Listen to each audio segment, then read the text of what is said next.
करगिल इंतखाबात के बाद अब सबकी नज़र जम्मू कश्मीर पर है कि जम्मू कश्मीर में इंतखाबात का बिगुल कब बजेगा और सब इसी के इंतज़ार में। और इस हवाले से आज इलेक्शन कमीशन ऑफ इंडिया ने प्रेस कॉन्फ्रेंस की, जहां उन्होंने 5 रियासतों के इंतखाबात का ऐलान किया।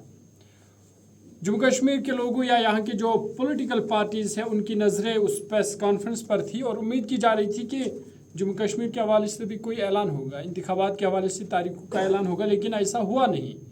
और जिन 5 रियासतों के इंतखाबात का ऐलान हुआ उनमें से मिज़ोरम है, मध्य प्रदेश है, राजस्थान, तेलंगाना है और छत्तीसगढ़ भी है जहाँ पे इंतखाबात का ऐलान हुआ। लेकिन जम्मू कश्मीर के हवाले से ये कहा गया इलेक्शन कमीशनर ऑफ इंडिया की जानिब से कि सिक्योरिटी सूरत हाल की उसको मद्देनज़र देखते हुए मुनासिब वक्त पर जम्मू कश्मीर में भी इंतखाबात होंगे। उन्होंने ये भी कहा कि फ़िलहाल मुनासिब वक्त नहीं है, लेकिन तमाम फैक्टर्स को सामने रखा जाएगा, उन पर गौर किया जाएगा, उसके बाद ही जम्मू कश्मीर के हवाले से इंतखाबात का बिगुल बजेगा या इंतखाबात के हवाले से तारीख का ऐलान किया जाएगा। लेकिन इधर नेशनल कॉन्फ्रेंस के नायब सदर और साबिक वज़ीर आला जम्मू कश्मीर उमर अब्दुल्ला ने इलेक्शन कमिश्नर पर तनकीद की और उन्होंने कहीं ना कहीं मरकज़ी सरकार को भी लताड़ा। उन्होंने कहा कि इलेक्शन कमीशन, उन्होंने अफसोस का इजहार किया कि इलेक्शन कमीशन अब आज़ाद इदारा नहीं रहा, बल्कि ये भी अब बीजेपी के इशारों पर चलता है, उसके इशारों पर नाचता है। और उनका कहना था कि यहाँ क्या फैक्टर है, अगर एक तरफ से सरकार का ये दावा है कि 5 अगस्त के बाद जम्मू कश्मीर में अमन बहाल हुआ, तो फिर सिक्योरिटी का मसला कहाँ से आता है।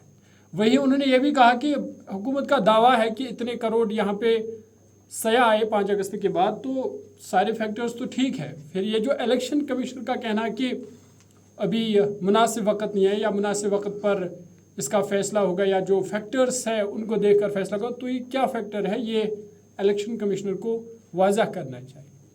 उन्होंने कहा कि यहाँ पर सिर्फ एक ही फैक्टर है और वो फैक्टर है डर का, और डर बीजेपी का है, क्योंकि बीजेपी इंतखाबात से डरती है। क्योंकि उनके मुताबिक उन्होंने कहा कि बीजेपी को पता है कि यहाँ से बीजेपी को कोई ख़ास सीटें नहीं मिलेगी, ख़ास वोट नहीं मिलेंगे, और अब बीजेपी जम्मू कश्मीर में इंतखाबात से डरती है। उन्होंने बीजेपी पर भी तनकीद किया और साथ ही साथ इलेक्शन कमीशन पर भी तनकीद किया। उन्होंने कहा कि उनको ये फैक्टर्स वाज़ेह करना चाहिए कि किन फैक्टर्स की वजह से अभी जम्मू कश्मीर में इंतखाबात का बिगुल नहीं बज रहा है। ताहम आप इस हवाले से क्या सोच रहे हैं, क्या इलेक्शन कमिश्नर का ये फैसला ठीक है? कमेंट सेक्शन में आप अपनी राय रख सकते हैं। बहुत बहुत शुक्रिया ज्वाइन करने के लिए।